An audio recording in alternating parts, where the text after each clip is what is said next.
Hello everybody. So we are having a very special guest with us today, our student, Miss and would-be lawyer, Medha Guha Mullik. So Medha, how are you first of all?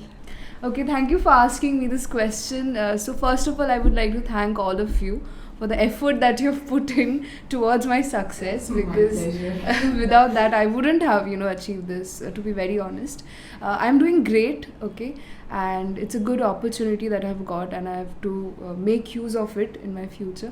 So I'm feeling good. Thank you. So, first of all, I would like to introduce her with you all, that she appeared for MHT 3 years LLB entrance and she made it to Government Law College, Mumbai. So, I must mention that it is the top law college in Mumbai itself, third in Maharashtra and 10th in whole of India and the world as per the NIRF ranking. So it is quite difficult to get placed into this college because there is almost 85% reservation for Maharashtra candidates and another 5% for NRIs. Only 10% of the seats are left for whole of the India candidates, and she met through this. So my first question is that how does it feel to be part of GLC, because it is where B.R. Ambedkar himself studied? Thank you for this question. So it feels definitely, it's a great honor to be a part of his college where Dr. B.R. Ambedkar has studied, and other than that, it has its own historical significance, okay, where many lawyers, they have passed out from this college, and it feels good to be a part of this journey. Other than that, the atmosphere is very inspirational. The professors, the students, it's very inspirational for me, to talk with them, to collaborate with them.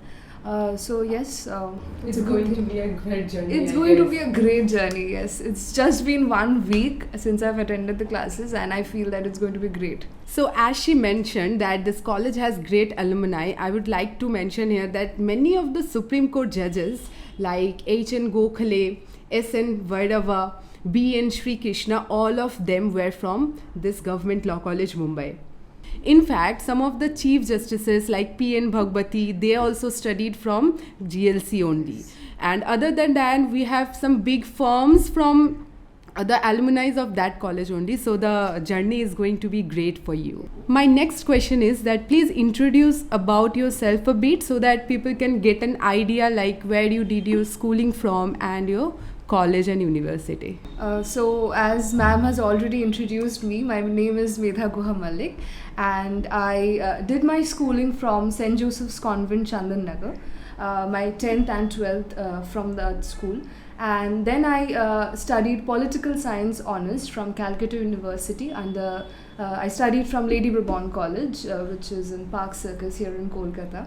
So after that, I gave my exam for MHT CET, for DULB, for NLSAT, and now I'm studying in GLC Mumbai, one of the top law colleges in Maharashtra, I would say. So yes, that's about me. Okay, so your journey has been already great and it has started. So all the best for your future. But okay, now tell me that how come you decide to pursue law? Do you have somebody in your home who is from the law background, or you are going to be the first generation lawyer? Because most of the students find it really difficult, or they find it difficult to only decide to pursue law when they see that they have nobody in their background or in their family. So what's your case? So my answer would be that definitely I'm a first generation lawyer, like you said. I didn't have any background as such, because my family is completely business based, okay. I come from a business family. So when I was in 12th, I did have an inclination towards constitution, towards the civics part. And that's why I took political science. But then when I started studying political science, I decided that no, this is not for me. The theories, it's not basically for me. I wanted to pursue law.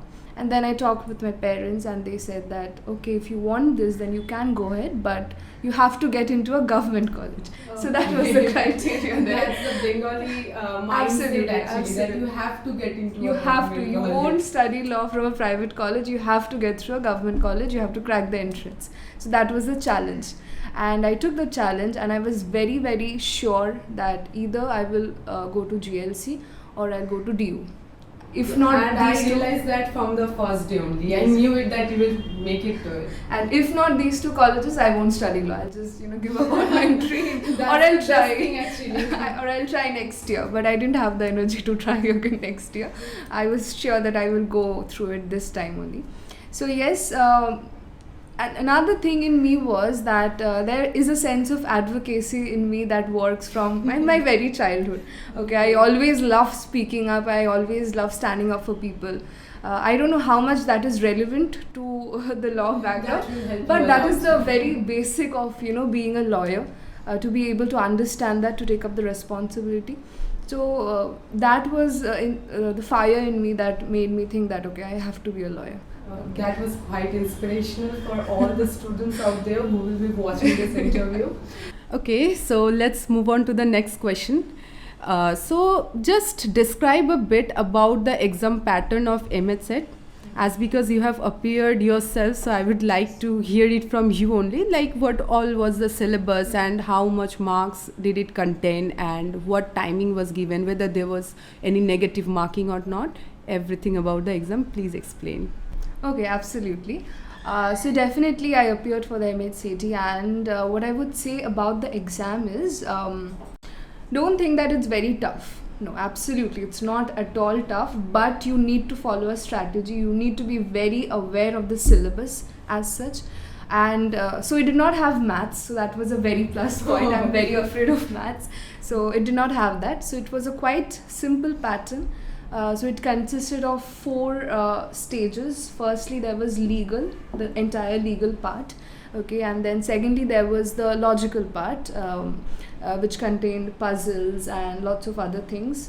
You might have, if you are preparing for law, you would know what would contain in the logical part, but it did not have maths. Okay, and next it had English. So English was a huge part of this exam. Okay. And then another important, very important part was current affairs, static GK, and general knowledge. Okay. Now coming to the marks distribution and how many questions each part had. Exactly. So English had the major number of questions. So it contained of 50 marks, that is 50 questions. So you had to focus on English very much from the very beginning of your preparation. Secondly, legal, if you are very new to this, because all of us are new to this, so, and if you are a bit unsure that how to proceed with it, you have to be very strong in the legal part if you want to appear for the MHCET exam. It contained of 30 marks. Okay, 30 marks as in 30 questions will be there. Okay, and then finally all of these were in MCQ pattern. All of these were in MCQ patterns. Okay, so that won't be an issue. No descriptive question answering kind of thing. NLSAT contains descriptive. NLSAT contained descriptive, but this is quite simple, so don't be afraid of anything. And next one was current affairs. Current affairs. The vast part, I guess. Exactly, it was very, and especially for MHCT, if you do follow the past year questions, you will feel that all the questions, it didn't even matter if you studied for 2 years or 1 year. It was like 10 years back, 20 years back, what happened? So you have to be very, very persistent with the static GK and general knowledge, and current affairs was definitely a part of it. Okay, and about negative marking, so thankfully MHCET does not have negative marking, so attempt as many questions as you can. Even if you're not sure about them, if you don't know them, don't be afraid, just go ahead, answer them. Because they won't cut your Because marks they for won't that. be, there won't be negative marking, so you might get an upper hand there, just, your luck might play at that point of time, and you can, score a good marks if you have enough time. Right. So my next question will be that you appeared for all the exams. So did it help to appear for 2 or 3 exams rather than only one which you were targeting? Did it help you that you appear for, you get an experience, right, when you appear for more than one exam. So did that help you? For this question, my target was from first DU, then it was GLC, but I was not very sure about how DU was towards placements and corporate. Okay, and then I learned more about GLC. I already knew about GLC, but I researched more about it, and I heard that whichever thing I was going to pursue in future, GLC would help me gain that. Okay, so basically it depends upon what you wish to pursue in future, whether you want to go for judiciary, because in that case CUET is going to help you more, Yes. because BHU is a very good university, reputed in, Yes. because they call it like factory of judges. Absolutely. All the students from BHU, they will get into judiciary. Yes, yes. So for your field, whatever you chose, that was corporate, and for that, I guess best was GLC. For Best you. was GLC because of Exactly. the environment, because of the Mainly area. that only, because Yeah. they have so many firms around, and you will get Yes. such an exposure which you will not get in other places. Absolutely, Actually. yes. If you want to go for UPSC, so there were many students who were preparing for UPSC and they chose law as a second option. Because it helps in that Absolutely, exam as yeah, well. yeah, definitely gives an upper hand to them. And there were many people who were going for judiciary who had planned ahead. So if you want to do that, definitely join BHU or DU. But if you want to be a proper lawyer kind of thing, you want to go into litigation, or you want to be a corporate lawyer, be an in-house counsel, whatever this is. So if you want to go directly into the law field, then definitely GLC will help you provide that. Okay. And about the question, the answer, I got diverted. So yes, I did appear for 3 entrances, that is NLSAT, then DU, and this MHCT. And yes, I scored properly in all the 3 things, but then this was the one that I got through. But yeah, it was a good journey because I got the experience of, I have never given entrances before. Okay, this was the first time, and it gave me lots of confidence. It boosted my confidence, and it made me aware how to manage your time. Very important if you are going to appear for these exams. So yes, it did give me an upper hand to attempt in all multiple exams. Absolutely. Okay, so my next question will be that which was the toughest part to cover for this exam? Because some of them face difficulties in the legal part, because that is absolutely new to the students, or some people face difficulty in current affairs and GK because that is the vast. So which was the most difficult for you to cover, and what strategy did you follow to cover up all the things? So the strategy, let's come to the part which was very difficult for me. So the part which I faced, it's not difficult, but that's where I faced the most of the obstacles. So current affairs was the part which I faced. That's common for all the Yeah, aspirants, because there is no such rule that this is the year that you should follow, this is the news. So in MHCT anything can come. Okay, so you have to be prepared for everything. All right, and then making notes of all the events. That is, I think, the laborer's job. Most laborer's job. And to be honest, it did not help me. Making notes, filling up your copies, because it's my personal strategy. It did not help me. Okay, so how did you do it then? So I used to revise for every month. I did not keep that. I'll make notes. After 6 months or 1 year, I'll then go through it, copies after copies. It stacks up, and it does not. You don't remember. And one more strategy that sir told me while I was studying in the class, that you don't have to remember, mug up all the current affairs. You just read through them, go through them, and later on, if you do get a question on them, you will definitely have a hunch that okay, so this might be the question because I have gone through it. So this is about current affairs. Okay, so just read anything and whatever you get. Okay, go through YouTube, go through the materials, go through compendiums. Okay, whatever you get, just read. Don't mug up. Just read through it, and you will definitely you'll be able to answer it if you just you have at least read once. Educated guess you can. Yes, and that helped me. Okay, so because what first I used to do is I used to start mugging up, learning up, and that did not help me. Then I heard him give this advice, and this definitely helped me. So this was about current affairs. Now about the other parts. If you're very weak in English, or if you're like you're not very sure about it, just practice. Keep on practicing passages. Because passages, if you start practicing them, that's what's going to help you. Okay, and also you also gain a good amount of vocabulary. Yes. You have a grip over all the different kind of words that you keep Absolutely. on reading, and your grammar becomes also strong. Yes, so that's the only key. You just have to read lots of articles, lots of newspapers, online blogs you can read. Yes. But thankfully my English was properly, like, it was that strong. was quite easy for you. So it was very easy, especially for MHT English was very easy, but it forms a very vast part of it. And other than that, legal was a very easy thing for me. I don't know. I am blessed. You had political science, so I think that helped you a lot. Yes. Anyway, legal, I loved how it played out in front of me. Contracts and IPC, then torts, everything. It felt good while reading those things, and that is why maybe I felt that it's easy for me to cope up.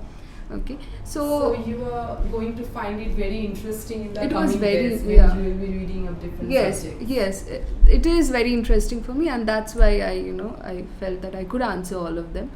And other than that, current affairs was where I stumbled a bit, but that can happen to anyone. That's okay, because you already have gone through that stage. Yeah. But your whole life is about current affairs. You have to, if you're a lawyer, you have to, be in touch. Read yeah, all the absolutely.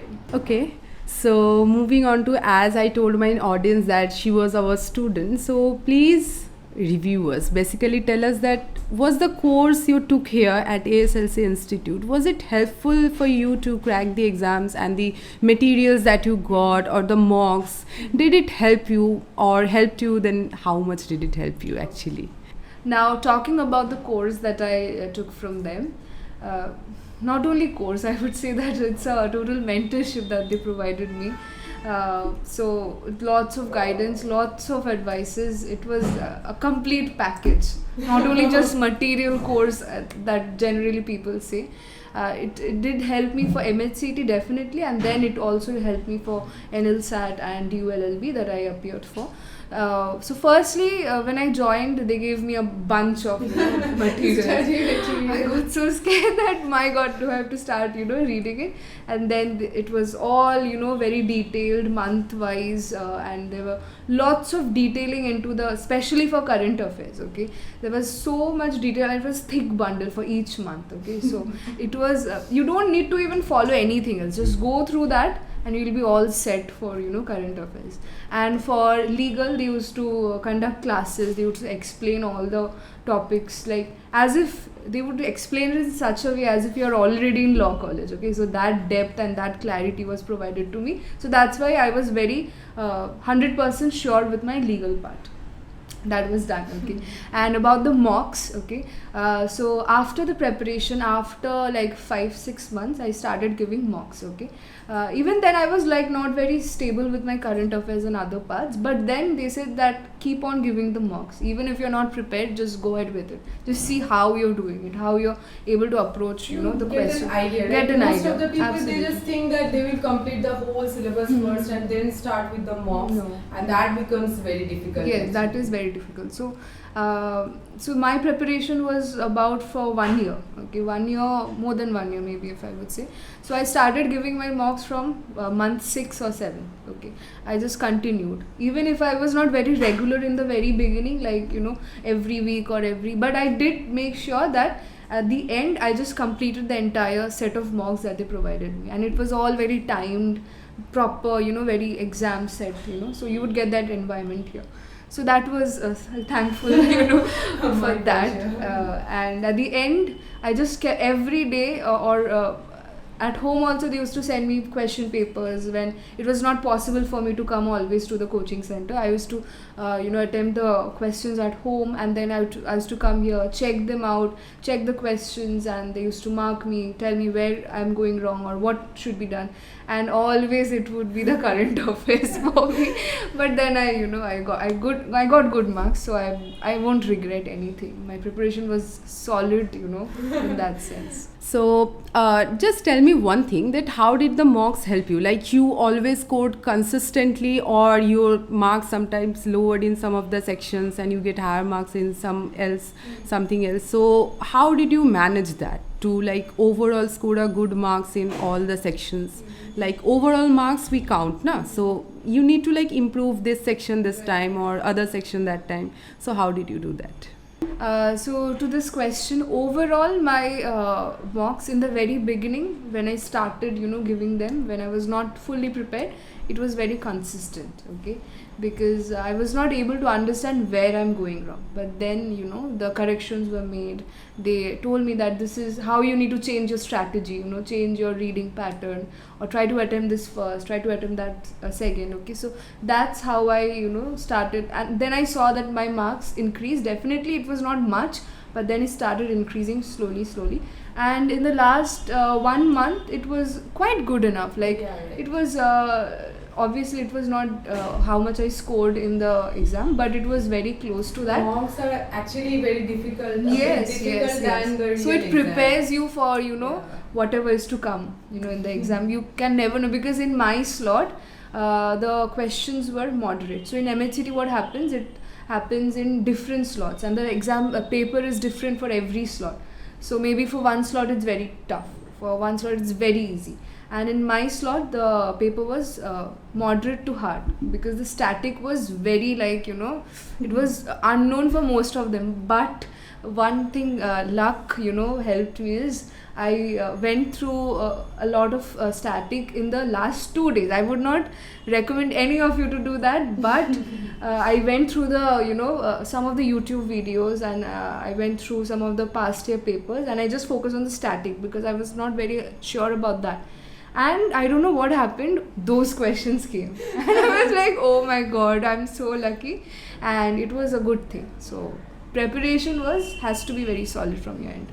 Okay, so tell me one thing, that most of the students, they get demotivated at some point, like if they're consistently scoring the same marks in the mocks, or their marks are decreasing. If that happens, did that happen to you, and how did you manage that? Yes, it's very natural, to get. Very common. It's very natural. If your preparation is for more than 1 year or 1 year, so which it was for me, so it did happen to me. Like, she might know, because I was a bit I was not that frequent, like during, I don't know, August or In the middle. in doing college exams. There were a lot of things, because I was also doing my graduation, and then I was also preparing for, so lots of distractions happened. But I used to come, and then sir was like, he had very bitter truth, okay, and that was for all the students, not only for me. He used to say very proper, truth, and it used to hurt us. But then I was like, no, this is what I came for, this is what my goal was, I have to go through it. And for mocks, it is okay if you are not scoring that good, but be consistent, keep on giving your mocks, that's the only key. Okay. Consistency is the key. Absolutely, yeah. Okay, I guess so we are coming to the end of the discussion, but one last question that I would like to ask you, that is, what advice you would like to give to the other students who are trying to prepare and compete for the entrance exams, to crack their goals, to get into CLAT or 3 years LLB or the best law colleges in India? What will be your advice? So if you're focusing for MHCT, and if you're an outside Maharashtra candidate, which we call as OMS, I am an OMS, okay, and if you're that, then you have to be very, you have to make up your mind that, okay, this is not the only exam that I will appear for. One thing I forgot to ask, that what was your rank and how much did you score? That I forgot to ask. So my all India rank was, along with Maharashtra candidates, it was 72 rank. That all was India. great. Yeah. Yes. So yes, so that was my rank. But if you're an OMS candidate, it becomes cutthroat competition. Trust me, for Maharashtra it is a bit easier. But one thing that I saw when I was analyzing the scores of previous year as well as this year, most of the high scoring candidates are from OMS. Like, they are OMS candidates. Okay. So the competition is very tough. Again, it becomes tougher. Yes, okay, very because the high scoring candidates are from OMS. Okay. And it's only 10%. So if you are targeting GLC or ILS, for GLC it's only 30 seats out of 300. Okay. So that's really tough. Yes, so it becomes very tough. And those who are preparing for other law entrance like CUET PG, which was known as DULLB, and for NLSAT, each exam has its own pattern. So don't be fooled by this idea that, okay, this is my only common path, and if I follow this, I'll be able to attempt all the entrances. No, that's very wrong, because for NLSAT, it's a very different thing. for DU LLB, which is now at CUET PG. When it was DU LLB, it was quite easy because it had lots of law things, and if you are very strong in the law part, you'll be able to crack it. But for CUET PG, it's very different. Okay, the maths is one of the major portions that you have to focus in, and the level is also like SSC or bank aspirants, how they prepare it. And for MHCET, again, it's a different pattern. So you have to make sure that your preparation is streamlined into 3 different parts. And then if you feel that you're up for it, if you can manage all the 3 things, then go for it, or else choose at least 2 of the pathways, and then be confident and just go ahead, prepare it. So throughout this discussion, we can say that we got an idea that the main key to cracking any entrance exam is basically consistency. You have to be consistent with all the subject throughout your preparation, so that you don't lack in any of it.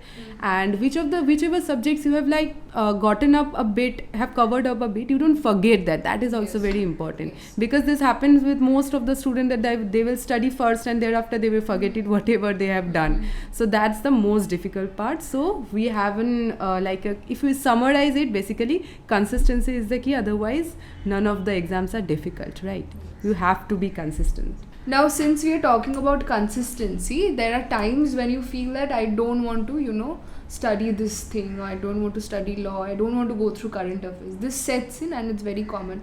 So what happened to me, I used to love solving the logical reasoning questions. It was a very, and one of the sirs, yes, and one of the teachers from this coaching institute, he taught us in such a way that it was very easy for us to solve those things, and it was a kind of refreshing thing for me. So for me, I used to solve whenever, even suppose I was just sitting and I have noted down this question, then I started solving the seating arrangement. It was very fun for me.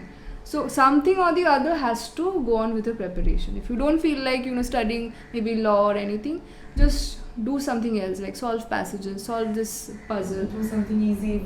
Yes. You don't have to do hard work. You don't have to follow the schedule of 8 hours or 4 hours of continuous entrance exam. No, that becomes very tedious for you too. So just keep in touch, at least 1 hour. Be in touch with the pattern.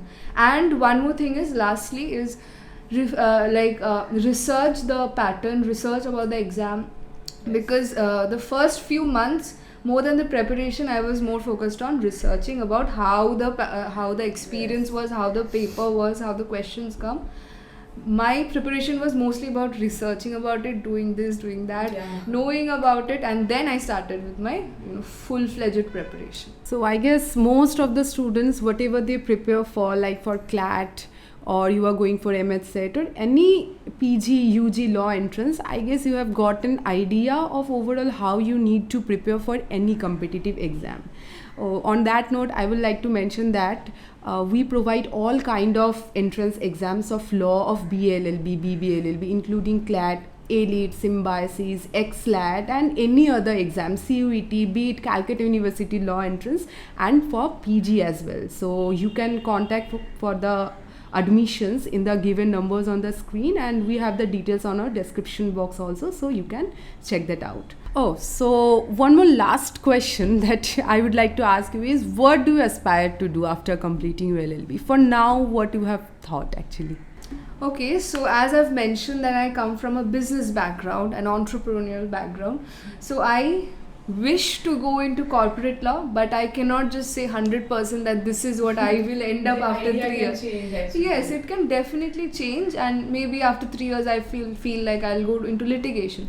But as for now, I wish to go into corporate. Like, even when I entered the coaching, I was like very sure that, ma'am, I want to go for corporate, what should I do now? They supported me. And yeah, for GLC you'll get to intern from the first year or second year itself, okay, because GLC is a brand, it's a tag in itself, and companies will be like calling you, don't even have to apply, companies will call you for the interns, okay, because that's how GLC is as an institution. So that's my plan. I plan to go into corporate or anything, because I also want to support the business, and legal people are definitely needed in every every aspect, every company. And India itself has 80% rise in, the startups, and lots of companies are forming. So every company needs a legal team. So let's see what happens. Let's see what happens. Let's So I hope don't. for the best. Yes, absolutely. But before we end, I would like to send you a message to all the law aspirants out there. Okay, so all those who are thinking of going into this, field, or you are already into the mode of preparation, just stay committed, because law will provide you a huge number of opportunities. So it's not very limited, it's a huge scope for you. So you can do whatever you want, okay, because there are need for lawyers and in every field, and it's increasing day by day. Right. So don't be demotivated, just be consistent, like I've told you, be committed, and you'll definitely reach your goal. So I guess that was a great discussion. The audience can also get a great idea of all the things and the scope they can get from law. And not the least, congratulations again to you. Thank you so much. Thank you. Thanks a lot.